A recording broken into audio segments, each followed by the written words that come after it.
The topic I chose was dog training, and I want to talk about Ivan Pavlov. Ivan Pavlov was a Russian psychologist in the late 1800s and early 1900s. At first, he wasn't studying behavior at all. He was actually researching digestion. But something unexpected happened during his experiment with dogs that changed psychology forever. Pavlov noticed that dogs in his lab would start salivating, not when they were given food, but when they had footsteps of the lab assistants who usually fed them. That might sound like a small detail, but it sparked a huge breakthrough. Pavlov designed an experiment where he rang a bell right before giving the dogs food and over before mealtime.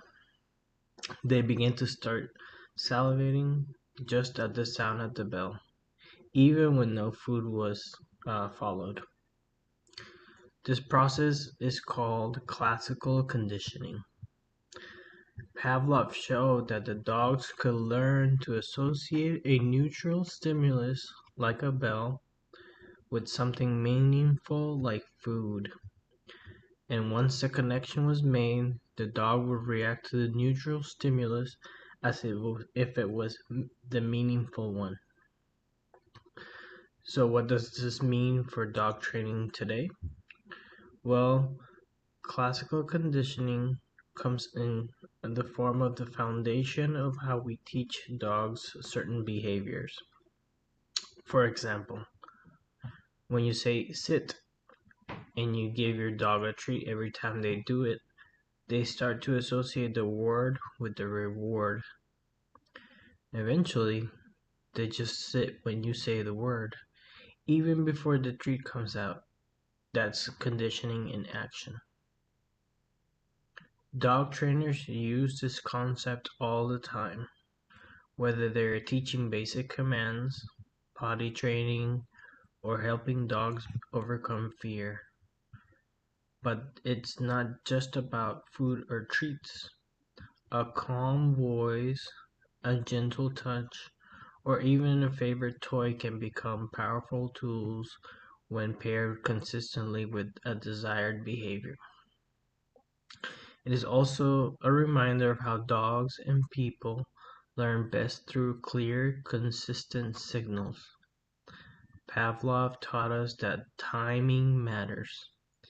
If the reward comes early or too late, the dog might not make the right decision. That's why good trainers are precise and patient. Ivan Pavlov didn't set out to become a dog trainer, but his discoveries completely transformed how we understand the behavior, not just in dogs, but in all animals, including humans. He laid the foundation of behaviorism and gave us practical tools that we still use every day. So the next time your dog sits on command or comes when called, you can thank a curious Russian scientist and a ringing bell. Thank you.